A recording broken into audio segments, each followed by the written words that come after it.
ধরেন এই কলমটা 5 ফিট যখন ঢালাই দিবে তখন অতিরিক্ত ভাইব্রেশন করলে আপনার খোয়াগুলা নিচে রয়ে যায় আর বালু পানিগুলো উপরের দিকে ভেসে ওঠে। এর ফলে আপনার একটা পিলারে যতটুকু লোড বহন করার ক্ষমতা আছে বিল্ডিং শেষে দেখা যায় অতটুকু লোড বহন ক্ষমতা কমে যায় অতিরিক্ত ভাইব্রেশন করলে। তো এইসব বিষয়ে অবশ্যই গুরুত্ব সহকারে খেয়াল রাখতে হবে, কারণ একটি ভবনের পিলারই হচ্ছে গিয়ে মেন। পিলার যদি আপনাদের ভাইব্রেশন মারার কারণে পিলার যদি দুর্বল হয়ে যায়, লোড বহন ক্ষমতা যদি কমে যায়, তাহলে কিন্তু আপনাদের বিল্ডিং শক্তিশালী হবে না। তো এইসব বিষয়গুলো অবশ্যই খেয়াল করবেন।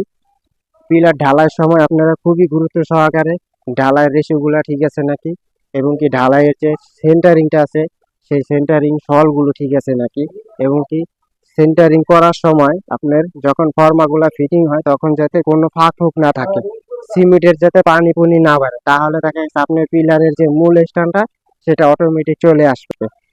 অতিরিক্ত আপনার পিলার ঢালাই শেষ পর্যন্ত যদি ভাইব্রেটর ধরেই রাখেন চালু দিয়ে, তাহলে কিন্তু আপনাদের পিলার আরো দুর্বল হবে, পিলারের যে লোড বহন ক্ষমতা সেটা কমিয়ে দিবে, এবং কি ঢালাইয়ের স্থান কমিয়ে দিবে।